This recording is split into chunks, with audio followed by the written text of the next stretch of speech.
दुनिया को झुका कर मानेंगे, हम लोग हैं ऐसे दीवाने, दुनिया को झुका कर मानेंगे, मंजिल की धुन में आए हैं, मंजिल को पाकर मानेंगे, हम लोग हैं ऐसे दीवाने, दुनिया को झुका कर मानेंगे।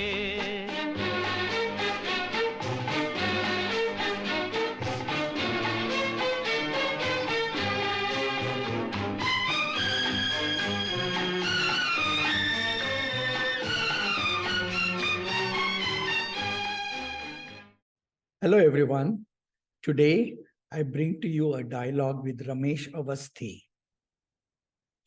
Ramesh is an IIT trained engineer who was inspired by JP's call for total revolution when he attended a rally led by JP on March 6, 1975.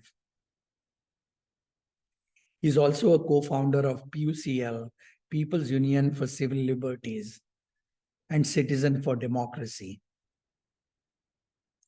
In late 80s, he co-founded MASUM with his wife, Manisha Gupte. They have been active in various rural development projects involving women's emancipation and preservation of democracy and training people in the Constitution.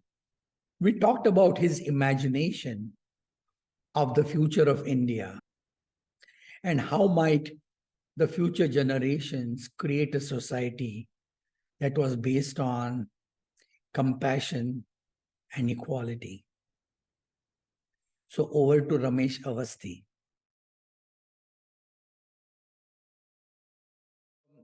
Hello, Ramesh. It's a pleasure to have you for this dialogue. So you're ready for our conversation? Yeah, it's a pleasure. It's an honor, especially on Dandavati Kaka's 100th year. And we highly appreciate your effort in creating all these archives. They'll be really helpful, I'm sure. And the reason why it is important is that history books are today being rewritten. Media has been hijacked. Totally. And so for everyday person, there is no channel left to understand the rich history of diversity of ideas that India inherits. Yeah. And it's not just one idea or ideology, but India, it comprises of dialogue, dissent, compassion, cooperation, all of these. Yes. And children growing up today may not have access to that. So I think it is our responsibility to preserve those memories, preserve those ideas.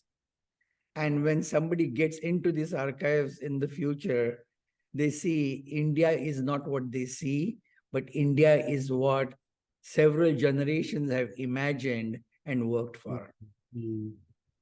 And several generations have dreamt also during freedom movement and even after that. Yes. Correct. Yeah. So I would like to start with, so again, one thing I want to do is, my focus is more on your mind and your imagination than on your accomplishments. Because I think your idealism and your dreams for India are not fulfilled yet. No. But I'm sure you have learned a lot through all these struggles and persistence. And I want to record that, what has been going on in your mind. So one question to me is, you have benefited both from being born in a family that was affected by partition. You have been benefited by JP's Sampurna Kranti. You were a part of formation of PUCL, Citizens for Democracy, and then of course, all these years of doing work in the rural areas of Maharashtra. But what do you think, if you were to look at today's India through the eyes of ideologically sane children who don't have that history in their mind, what does the India look like today? It's very depressing and distressing. And sometimes I feel that maybe most of Indians were very religious minded, even at the time of independence or at the time when I was born. And when my family migrated to India from what is now called Pakistan, they also suffered pains of partition. But fortunately, the communalism that we see today and the hatred for that we see today wasn't there in my parents, my father especially. So that's the thing. There's a lot of struggle people have gone through. Emergency was a depressing moment, but we came out through that. We came out and there were hopes. But today's India is much more serious. Situation is much more serious, I feel. I'm still not hopeless. I mean, situation, I don't call it hopeless because I'm basically an optimist. I feel there is a way out. There are good things in India and among Indian people. It's only when this total media control and total power, dictatorial powers, and they are using everything against their opponents. And it's just when religion is mixed with politics and the religious passions are created. There is nothing wrong in being religious. People have freedom to become have practice their own religion. But when it creates passion, that's where humanity is lost. And that's what we are seeing today, that humanity is being lost. So therefore, we have to do all the efforts that humanity survives among people. And that I'm very sure I've seen in villages the changes that we have seen, that humanity will survive in India, because there are, as what I've learned from radical humanism, from M.N. Roy's philosophy, that there is good and bad in human beings. And human beings, the advantage of being human is that the mind has control over what you want to do. It's the brain that every human being has. And therefore, and it's enjoyable to be good. Temporarily, one can be bad in religious passion, one can do lynchings and things like that, but it's not a permanent character of human being. Even the worst human being enjoys helping a blind person to cross the road, or when a child is crying to pick up, they also have compassion. So basically, human beings have compassion. So therefore, I'm hopeful, but the situation at present is very disturbing and very depressing. So let me ask you one question. You were trained in engineering, so you understand rational thinking, you understand quantifiable ways of looking at the world. Mm-hmm. So I know there are these two views. One is like people who are excited about current political situation and they're swayed by it. And there are people like you and I, and the people I'm talking to you during these dialogues, who are still working relentlessly towards a more compassionate, accommodating, cooperative India. So is this whole idea of people are swayed by this atmosphere of hatred, is it really true? Which part is really still alive and vibrating and shows promise of growing? Is it the culture of hatred or culture of compassion? Which quantifiably, which one do you see more? Quantifiably, I see that compassion is so overpowering, is much larger in number, but it's presently not very visible. But people are working, because we have meetings even in these times when in Pune or in villages, And we see that people are compassionate. Those numbers are much larger. But only thing is that the hatred is getting support of the power, people in power. So that is what I see. Their quantity-wise, they are not very strong. That's what I see. So there is hope there. Mm. And so one of my hypotheses is that in human nature, anger, hatred, such emotions are not sustainable. Yeah. Even a person who embraces those emotions gets burnt out. And healing is a way of surviving. So at some point, even those who are consumed by hatred or anger begin to feel the need for healing from those emotions. Yeah. When do you think that time might arrive in India's evolution from today? Yeah, what you're saying is right, that human beings can't permanently live in any human being in hatred, because that will destroy the person himself or herself, and it'll eat it up. And therefore, every person looks for healing, whether in the family or in the surroundings. So this time, I think it will come very soon, because as we see among the people, things are changing, because the way this hatred is spreading in India and the way things are going, I don't think people will continue in the same state forever. So there is hope, and hopefully it will come in a very near future. Yeah, that's what I feel. Because, for example, democracy, when during emergency, when Sanjay Gandhi was alive, Mrs. Gandhi was in full force.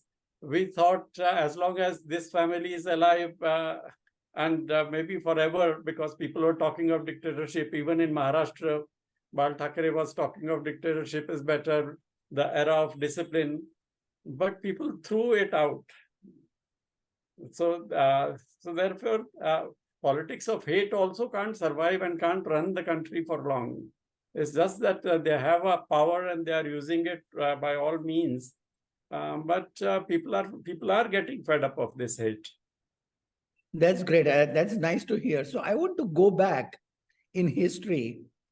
I want you to think about 1975. Actually, I was watching your Ahimsa dialogue with Rajni, and you referred to 6th March. Yes. March from Lal Killa to yes. yeah. I was a Parliament. part of that march also. Oh, okay. And so I want you to remember what was going on in your mind on that day when you were marching from Red Fort. It was invigorating. It was full of energy. Even from an institution like IIT, there were 17 persons accompanied me in that march. And the march was huge. Probably, I don't know how, 5 or 6 lakhs of people had participated in that. And the first part of the march had reached the parliament, and the last end of the march was still in Lal Killa ground. I had seen. So we walked through it, and that created a lot of hope. And after that, I was also present in the Ramlila ground meeting, where JP appealed to army that protect your people, don't fire on them. Army's job is not to fire on its own people. And the night emergency was declared. So I was in that meeting, but that gave a lot of hopes. That things are changing, things will change, people are standing up for democracy, people are standing up for democratic values. So this was the hope, but that's when the emergency was declared on that night. So the other question I have is, for our generation, 1975 to 77, the emergency period, and JP's call for Sampurna Kranti, for total revolution, was kind of a phase where we felt a part of making of the history. We were not present during freedom struggle, but here we were. So it was kind of a shift from a status quo, almost a given that Congress party is going to rule this world forever, to a sudden hope that, oh, the politics can change, the society can change, and new visions for creating Swaraj is possible. Where can we look for such a hope today? Do you have any thoughts? Where can the youngsters look for these stories or these kind of involvements that can become a part of their consciousness? See, during emergency also, because that was every individual who participated in that. In fact, I can talk personally that I developed a lot during that period, because the thought of Sampurna Kranti, that everything has to change, and we started thinking about health system, what should be the new health policy, what sort of health system is that we want. Because as you are saying that everyone felt that we are part of creating history.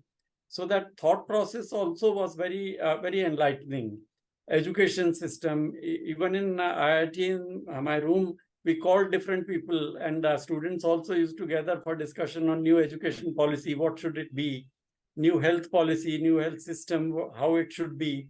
So different, and rural development, development of villages. What should be the policy for development of villages? So all the people who were involved, young people who were involved in that, had started thinking of this. If the total revolution is there, so we have to think of every system in the country, and that's how it will change. And what will be the democracy? What is democracy? How should the cooperatives be run? How should economy be run?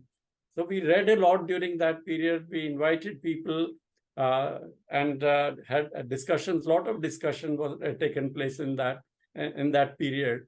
That's how I moved into work with the Foundation for Research in Community Health, and also working in villages.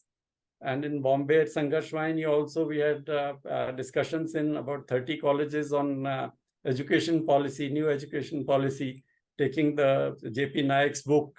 So this thought process also goes on. So a lot of that thought process is going on among young people today. That's what we see. Because through MASUM, we are involved in the taking constitutional values to the community. And there are many other partners in Maharashtra and in other parts of India. In UP also, there are people who are doing the same thing. And Samvidhan Pracharak, Samvidhan Andolan, lot of activity, even some project-based and some project-based means some funded and some non-funded. Lot of activities going on, taking constitution to the people. So that shows that young people are understanding that constitutional values have not reached the people. Democracy has not reached the minds of people. So that's why people fall into all these campaigns which are there, either during emergency or the present campaign of hatred and sort of dictatorship, using political power to silence opponents, to silence all freedom of expression. And the way the governors are creating trouble for the opposition government and silencing opposition in every way, using every illicit method. So that's what is going on, and young people are realizing that. And that's why they are taking these discussion on constitutional values to the young people, to colleges, among children, in the community. And therefore, there is a lot of hope. I see a lot of hope in that. I have not been to other states during this period, but in Maharashtra, I see a lot of these signs of hope. So I like what you just said, is that JP's movement and call for Sampurna Kranti had a broader intellectual foundation, that it triggered grassroots level conversations about alternate initiatives for alternate futures for India. It was not just a fight against autocracy, it was fight against total change. One way of creating the world. And I think that's very energy and that very activity of generating dialogues and thinking about alternate futures, to me, seems to be a great way to inspire more dialogues, more engagements in imagining future possibilities. Yeah. And I now it gives me a new hope that even this small initiative I'm creating is bringing some of these dialogues and this activism that exists in different parts of the country can be brought before the youth. And instead of it becoming a way of saying, this is what you should do, it's not an indoctrination, but it is more of a provocation and an invitation to join the conversation and imagine alternate futures. Yeah. And such movements are still going on. Such thought process is going on because health movement is also very strong. In Maharashtra also, they have picked up various issues, Jan Arogya Abhiyan and Jan Swasthya Abhiyan at the national level. That is very active on working on health policies. That's why the Congress is now declaring free health services for all in Rajasthan, and now they are saying in Chhattisgarh too, Congress has declared. So that is the effect of all these movements. Even right to work, when the Congress had taken up, was because of the movement here, the civil society movement. So that way, on education policy, with the new education policy, a lot of discussion is going on. About what wrongs this new education policy is doing and what should be the new education policy. On dissent also, so many writings are coming up from people from the civil society, from lawyers, that how dissent is also a right. So a lot of thought process is going on for change in the present, whatever is going on at present. So there is a lot of hope, and I think this thought process is also very strong these days, as it was during the Sampurna Kranti movement. So I would like to now focus on MASUM. I think you started it in 1980s, right? 87 we started. Right. Yes. So you work with rural women specifically. So India is largely rural. Women, I do believe, can be the torchbearers of change. My question is, how have, through all these years, have you been able to trigger collective imagination of rural women? What impact has MASUM had on women? Where we work on women's issues has been our focus. But we did work with men, with young boys. Gender equality was the running theme. So that culture of gender equality has to be built from childhood. So that's why we had children's group, Balgat and Bal Panchayats, and youth groups. And now the people who have graduated from our youth groups and are in their jobs, they have formed Viveki Yuva Manch. So they also take up social issues. That is, for example, if an old beggar couple was beaten up by some rich people, so they took up that issue, this Viveki Yuva Manch. Just because they are beggars, they were sleeping in front of some shop. So it's a violation of their human rights to beat it up. It's the situation of the country that forces them to sleep on the road or on the outside the shop. And that issue they took up when Kashmiri students were attacked in Saswad. So this Viveki Yuva Manch took up that issue and also contacted these Kashmiri students, offered them that you can come and stay with us, and went to the police station to provide protection, and then went to the principal of the pharmacy college also to make sure that their admissions are not cancelled and proper protection is asked for. So all this work was done by the youth, young people. But in the women, what we see is our focus has been on domestic violence, on women's health and women's empowerment. and financial independence, also economic independence. So in these three areas, we see a lot of change among women. Actually, that's why we have been working for last so many years, 36 years, that has sustained us in the current situation, even in the current situation that country is seeing, that we see a lot of change, that women have got empowered about their own health, and some things which about their own health, sexual health, they didn't talk about. They are now talking to their husbands, and husbands come and say, oh, my wife has this problem, and therefore I'm taking her to the hospital. So that cooperation has increased. Then economic empowerment through SHGs, because we started savings groups much before SHG movement came to India. First, we started on the pattern of Grameen Bank of Bangladesh, but much more decentralized, much more women-oriented than what Grameen Bank has been. So that has brought change. That woman said, woman had taken the loan, but came back and returned the loan. She said, my husband is not allowing me to use the loan for which I had taken it, but he wants to buy a motorbike and he wants the money from me, so I'm returning the loan. So that sort of empowerment to take decisions has come through this. And they have also become the base for their healthcare, means vigilance on whether health services are properly provided or not, on the government health services especially.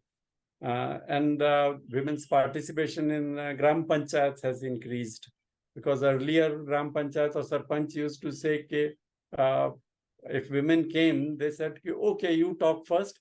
And after they talked, what is the issue? They said, now you have talked. Okay, now we'll start our own business. But now women are a permanent part of their Gram Sabhas, because they are also citizens. So that has come. On violence, we see that we have formed support groups in the villages, where women, these support groups have asked us to put up their names on the Gram Panchayat building. He said every other committee members' names are put up, so we are also part of the community. Our names should be put up. We thought they'll be afraid of backlash, but they were not. And then they are providing shelters to women who are at risk at night. If the husband says, get out, and or woman is at risk by staying at home, that husband will attack her. So these other support group women provide overnight shelter. And they also intervene in cases of violence. If somebody gets to know that violence episode, husband is beating and some violence in that house is going on, there is a lot of noise.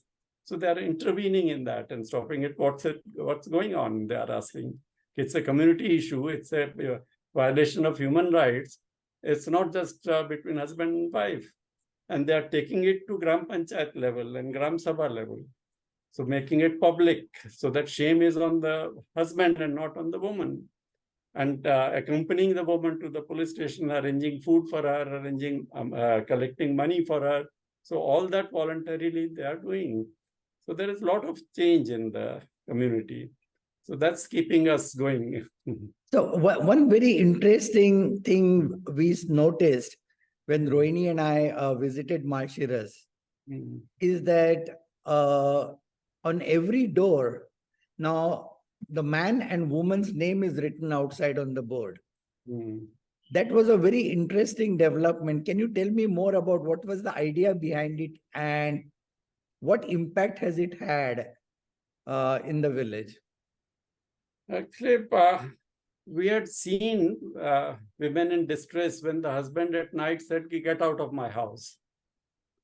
Though the woman has been there for 30 years, 35 years sometimes, or whatever years they are married, have children, but the husband at any point can say, get out of my house. And then we found that in 2003, there was a government of Maharashtra circular that houses in villages should be in joint names. That I think Sharad Pawar's government, some progressive thinking of women's policy, which they thought of and then implemented. This was the circular of 2003. So we drug out that circular.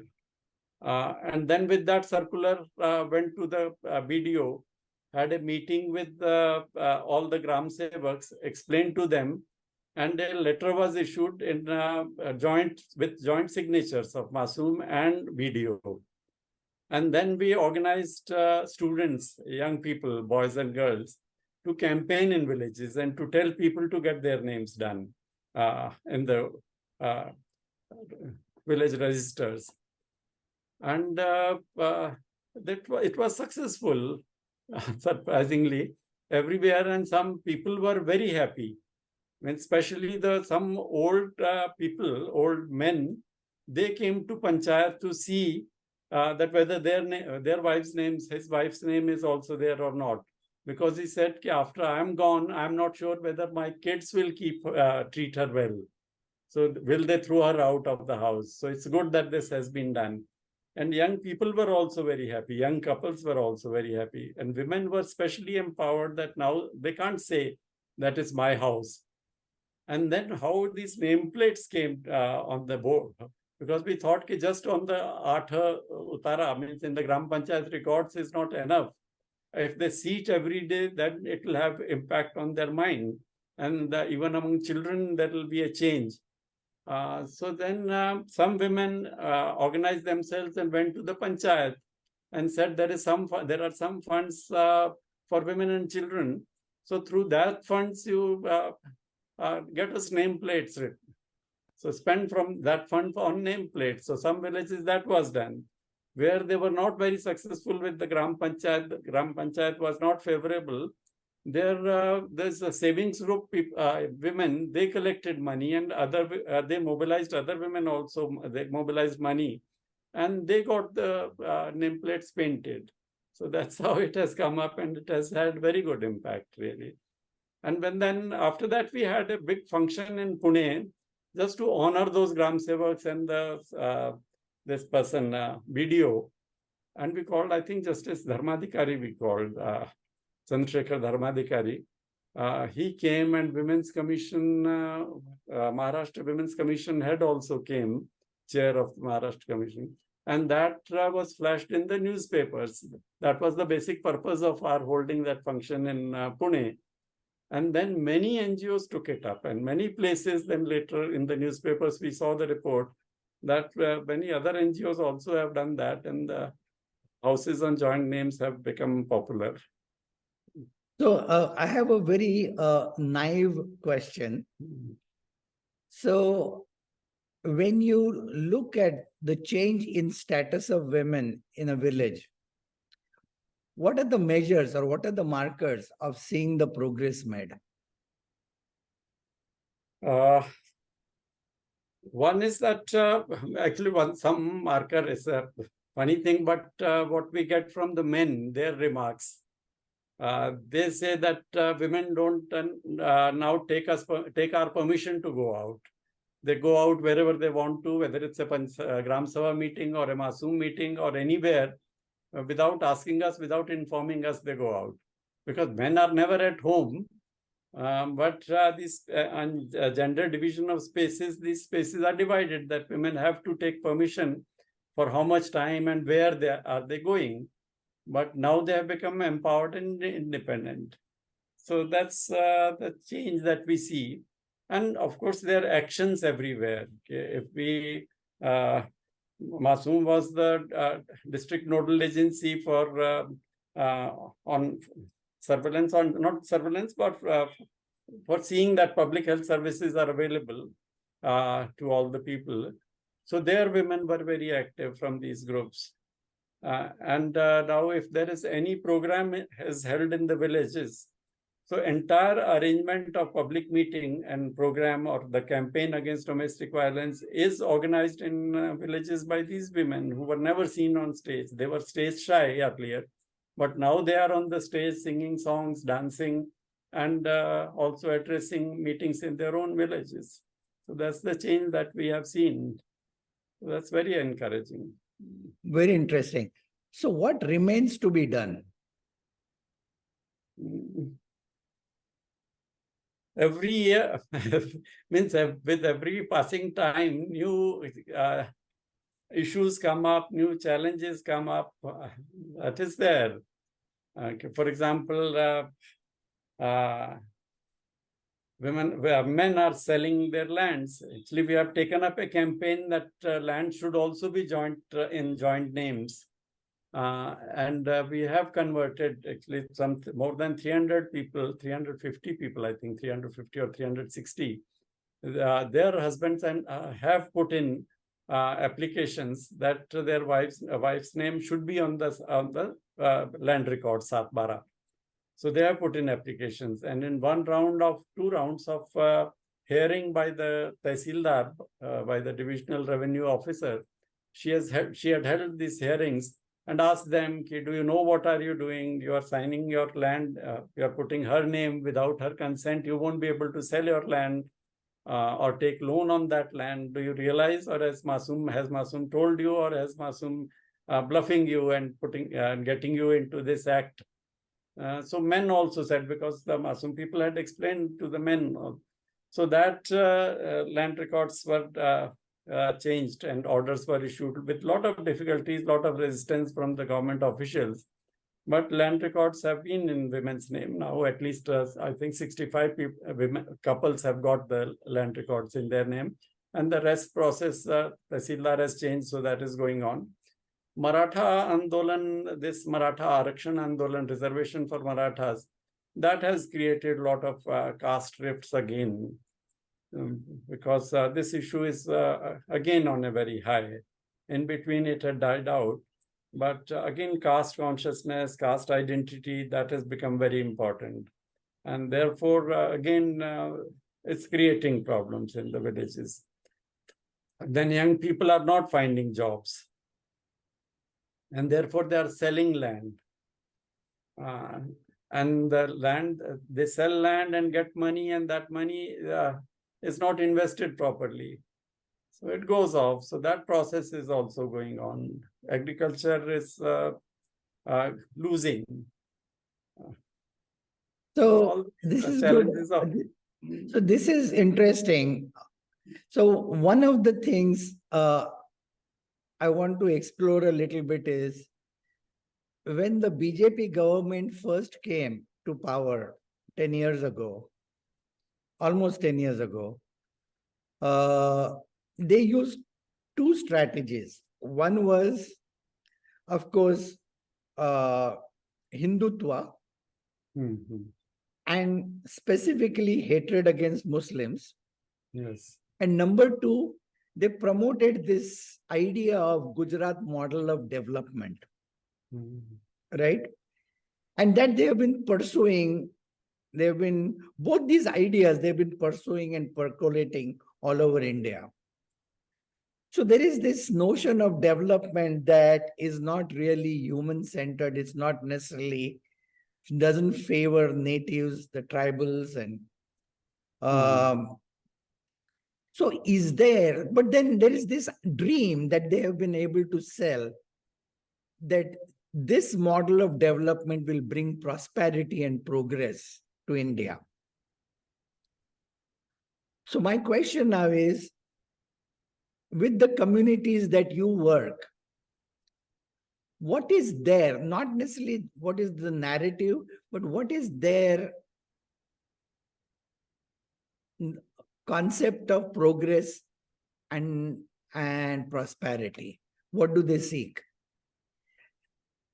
What I see is that no one is enchanted by Gujarat model of development in the villages, because that hasn't reached. What is that development? It's just industrialization, but no industry is coming here, and people are now, because of disparities which have been created, people are suffering much more. Education has become very expensive. Beyond 10th standard, it's become very difficult for the poor people to study, and jobs are not available for people. So it's creating, the whole economic situation in the villages is such that it's creating more problems, that young people are moving out for jobs in the cities, whatever jobs they can set. And some are driving rickshaws, auto rickshaws, some have sold land and bought cars and driving as taxis. So this is what, there is a lot of out migration from the villages. So young people are very few left in the villages, and young people who are left in the villages, they are finding it difficult to get married. That's another problem that has come up, because they have no jobs. There is agriculture, there is agricultural land is there, but there is not much income from that agricultural land. And they have to stay there because they don't have education, and they are not finding a partner for marriages. So therefore, what we observe is that many now partners for marriage are coming from very poor areas of Maharashtra. Means, for example, in Haryana, women of Chhattisgarh and Bihar are being brought.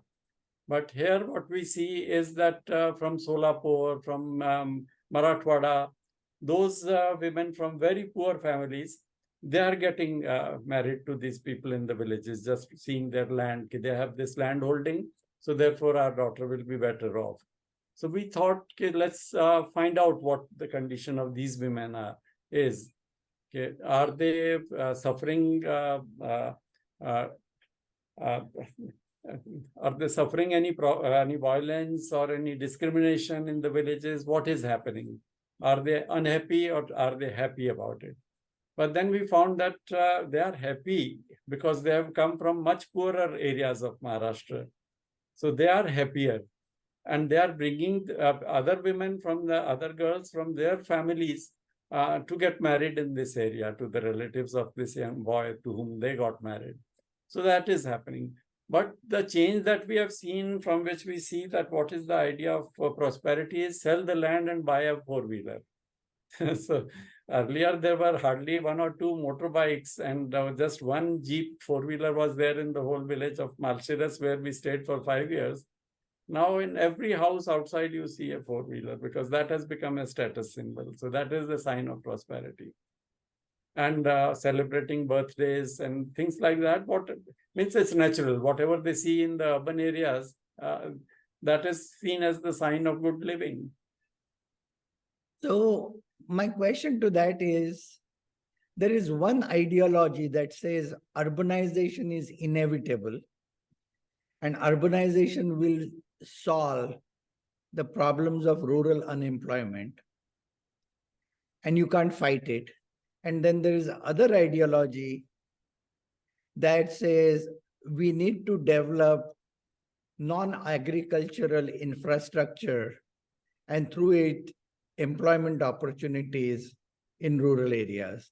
And I'm not going to the third one, which was like a romantic vision of rural life. Mm-hmm. I don't subscribe to that. Mm-hmm. What is your vision? What is your vision of revitalizing the rural life in the wake of all of these problems you are seeing?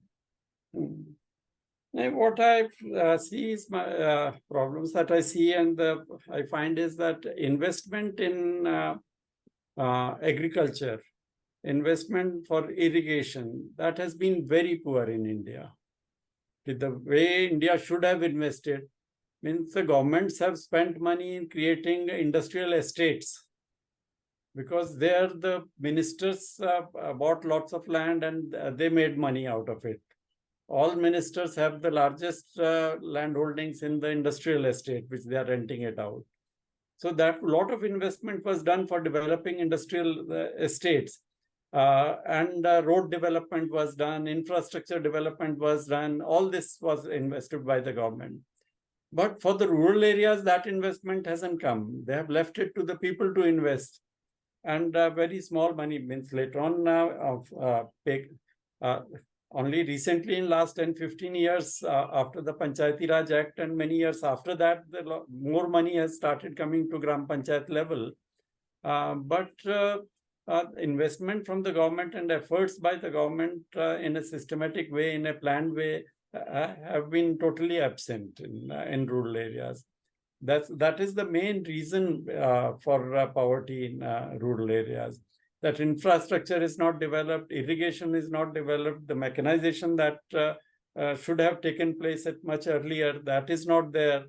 And there is a lot of corruption now that has come through panchayats. That was better that it was decentralized. But now decentralized corruption is also increased. The panchayat direct elections, so much of money is spent for direct elections. Every panchayat member spends some 10 lakhs and sarpanch direct election spends 1 crore. So where is that money coming from? It's coming from the development funds which are coming to the village panchayats. So that is what is it. The government has not applied its mind and has made investment in developing villages and village infrastructure, village schools. There was a time when a lot of educational policies were, education schemes were brought in. Okay? In Rajasthan, I had seen at one time that anywhere there are 20 children, so Gram Panchayat was given funds to run a school. They were, it was called Rajiv Gandhi Education Scheme. Rajasthan had the maximum number of education schemes, 13 of them at the time when I went there. But effort has not been there to develop. Otherwise, villages wouldn't have been in such a bad condition today.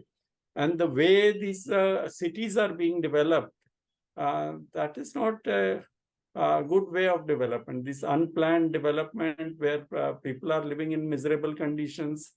Just in Hadapsar, in every morning there are 500 people standing on the roadside. They are daily wage labor, and half of them go back. And there are so many people sleeping under the bridge, on the roadside, on the pavements. So these are all people who have come from the villages. People living in Bombay pavements have also come from Marathwada, from Solapur during the drought conditions. So one question here. When I look at some of the economic indicators, they do say that poverty has reduced in India. What do you attribute that to? Is it, number one, is it really true? And number two, what is the reason for it? It is not true. It was never true. Means even during Congress time, the figures which were given were not true.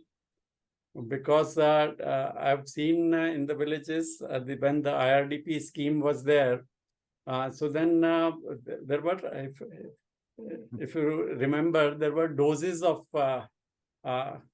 IRDP contribution to poor people. That first dose has been given, second dose has been given, now third dose has been given. So after first dose beneficiaries, they were not given certificates in those times below 48,000 rupees per year. And after second dose, there was some other level, I think something 64,000 or something. And after third dose, it was certificates were issued by the village revenue official. No one, they had instructions that no one should be given a certificate of income certificate below 84,000 rupees. So that's how figures are concocted. And IRDP, it was good that it was cancelled later on. It was didn't continue. But when we first came to the village, I contacted all the beneficiaries, 18 beneficiaries of IRDP that year. And I found that it was very funny that no one had bought any income generating assets. To get the bank loan, they had paid bribe to the Gram Sevak, bribe to the revenue official, bribe to the money lender who stood as a guarantor. And they have bribed a market committee person who gave fake certificates that they bought goats or cow. And they bribed the insurance person who gave a fake certificate that their cattle have been insured. So all this was done, and rest of the money was paid for bad debts, earlier debts. They had to repay that money. So that was the situation. So did their income increase? No, but the government stopped issuing certificates. The same situation is today. When a maid servant goes to get an income certificate, they say, no, below this, we are not allowed to give an income certificate. So that's how poverty has been removed in India. It's a statistical manipulation. So is there any country anywhere in the world that has, on one hand, made sustainable villages and stopped the flow of migration to the cities, and number two, removed poverty? I don't know whether it has been done, but I have read that some countries, Brazil, for example, and some other countries have tried universal minimum income to all the people. And that has, what I've read is that has helped the people a lot, especially the poor people. So I'm in support of that sort of, when there are economic policies are not removing disparities.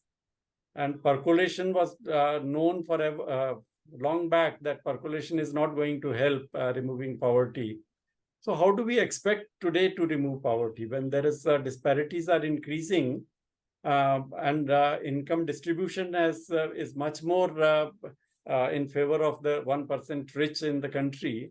So how will the poverty be removed in the country or reduced in the country? So therefore, I am in favor of universal minimum income for everyone, ensured by the government and by taxation, by graded taxation according to the income levels. Yeah, I was just going to ask, where does the money for universal income come from? From taxing the rich. Okay. And because rich are manipulating their balance sheets, that's why they are not paying taxes. Okay. So one question I have is, you talked about the corruption from panchayat level. Like you said, sarpanch election, somebody can spend 1 crore rupees also. So this political corruption in a democracy goes from panchayat level all the way till the parliament level. Even the kind of money people spend at assembly elections, Lok Sabha elections, after the elections to buy elected MLAs and representatives, yes. right? All that is visible and it's almost become accepted fact. There's almost like a resigned acceptance to this activity. What does that make you feel about? Has democracy failed? Or what has failed? And is there a way out of this? Actually, it's the corruption that has failed democracy. Corruption I've seen everywhere. In fact, why I was attracted to JP movement, or that before Sampurna Kranti, it was anti-corruption movement, because I was working in industry at that time. After BTech, I worked in industry for 3 years. And I saw so much of corruption in industry that I used to tell my friends that if the industry stops cheating the government and cheating the people, the public, the consumers, they can make double salaries of the employees, of their staff, double. And even then their balance sheet profits will be doubled if the corruption is stopped. That much was the level of corruption that I had seen, and the ways the industry corrupts the government officials and also the ministers. I had seen, because I was a project engineer sitting in the room next to the director of that factory and sharing the room with the commercial managers. So I was witness to all the corruption that deals that were going on. So that's why when anti-corruption movement started, I left in the job and went back to IIT to join the movement. And during Indira Gandhi time emergency, I used to think that corruption flows from top to bottom.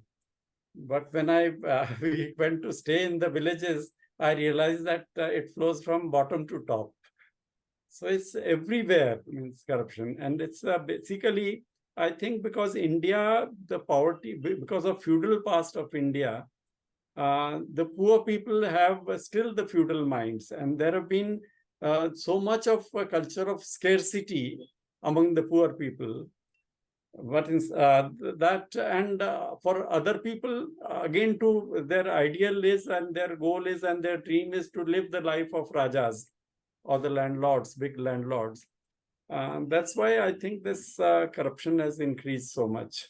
But it's the corruption and the futile past that has been the problem. And to add to that, now consumerism has also increased. Yeah, consumerism has increased. So people need more money to have more pleasure. Yes, yes. That they don't have. And I'm sure that contributes to corruption also. Yeah.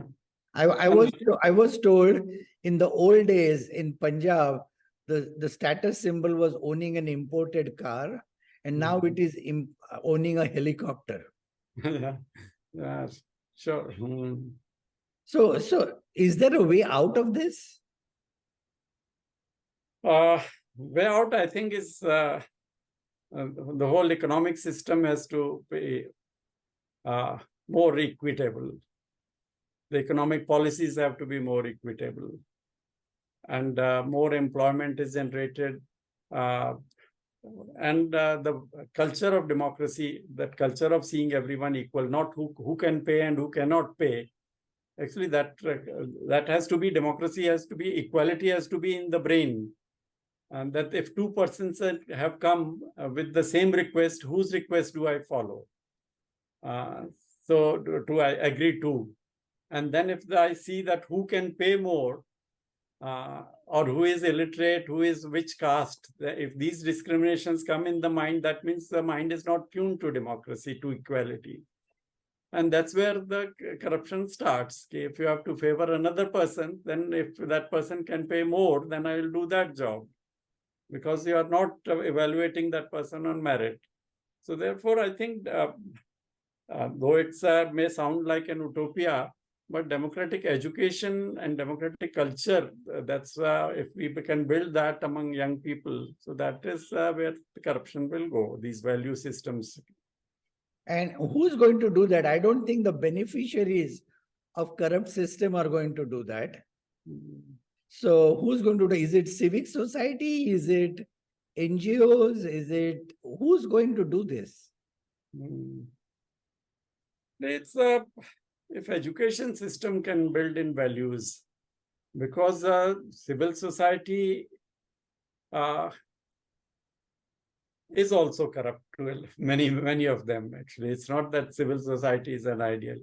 Actually, when I Maharashtra Human Rights Commission, people invited me for human rights training of the collector's office and collectors, assistant collectors and their senior staff. So the meeting was held in Pune, Bachat Bhavan. And when the Secretary of Human Rights Commission introduced me and the NGO, everyone started smiling among the collectorate staff which was there. And the collector was also there, assistant collectors were there. So I stood for speaking. So I said, I know why you are smiling, because you think that NGOs are corrupt. So I said, NGOs are corrupt. Yes, I agree that NGOs are corrupt to the same percentage, which percentage government officials are corrupt.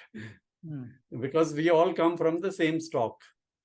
So after that, everyone listened to me very sincerely about human rights.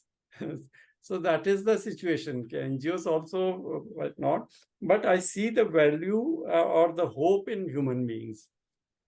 I'll give you an example. Very poor woman who was a husband married again, and she was living alone. She fought. She had a daughter. She educated her daughter, and she was a worker. She was a MASUM staff on against domestic violence, and they got to know that a woman has been burned. And our staff immediately rushed, and village people also, 2-3 women also came along, and they took that woman to the hospital and to the police station. And when the case came up in the court, the woman had confessed and had told these women and our staff that husband had ignited the fire to burn her. So this statement, dying statement, was very important, this witness. And then that woman's daughter and son-in-law, they came to this woman, this our activist, our MASUM staff, and offered 3 lakhs and later offered 5 lakhs. that you don't go to the court as witness. Wow.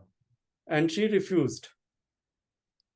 And why were they offering that also we got to know, because the father was a military person and his pension was coming to the family, and a younger brother of that woman, that daughter, a younger brother was in 10th standard, and mother is already gone, and if father goes to a life imprisonment, then the son, brother's responsibility will come on the sister, and the pension will be stopped. So it was the monetary reason. And they were ready to pay 5 lakhs. So she refused that. And then they offered, we'll take you to the court. But this, our staff had the register where 3 years ago also with violence, episodes of violence, this woman had reported. So she sent the register with her daughter to our Pune office one day earlier. And she didn't take the offer of the family, and she traveled by bus and then went to the court and presented that register to the judge. And the Sarkari lawyer also said, oh, this is not an evidence. So you don't make a fool of yourself by presenting it to the judge. But she said, no, it is for the judge to decide whether this evidence is credible or not. So I am going to give it to the judge and let judge reject it. And the man was convicted for life because of that evidence. That's fantastic. Mm-hmm. So I that have sort of honesty is also there. That's an amazing story that gives me hope. So I have a last question. As I said in the beginning, my purpose in doing this is to create this archive for future generations. You told me through MASUM, you do target children and you train them for being better citizens of democracy, constitutional training, human rights training, gender equality, and so on. I want you to imagine you are talking to the children 3 generations from now. And what is your, so like when I was in Rashtra Seva Dal, I used to attend Bauddhik. Yes, right? yes. So what would be your Bauddhik to this young generation from a time when you and I won't be there? It would be that treat everyone as equal, be honest and compassionate, love, drive out hate from your mind, and see collective interest. Because the self-interest is destructive. Self-interest is not, if it's overpowers collective interest, then it's destructive. But otherwise, it's an instinct for preservation of yourself. But collective interest is because human being is a gregarious animal. So therefore, collective interest, the human beings, the progress takes place and everyone can be free. Freedom is also a survival instinct. And therefore, freedom will prevail. Whatever the situations come, don't lose hope. Because human beings' evolution has been towards more and more freedom. That's how these structures and these systems have developed. So all these dictatorships, all these hatred is temporary, but human life enriches oneself and also evolves only when there is a collective self-interest towards more and more freedom, and we create structures where there is more freedom for everyone.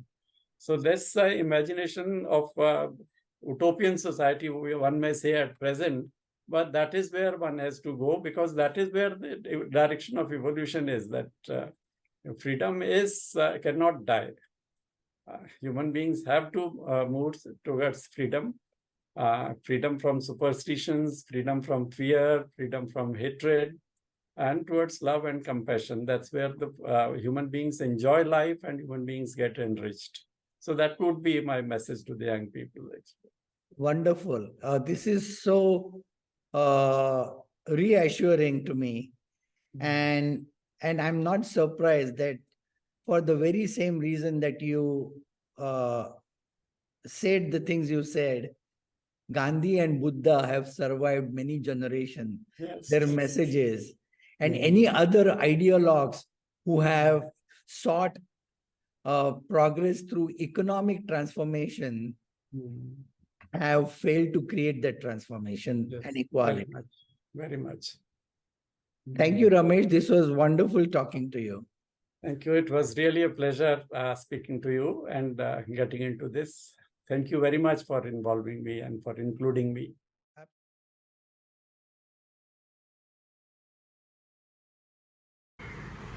आम्ही प्रकाश बीजे रुजवीत चाललो वाटा नव्या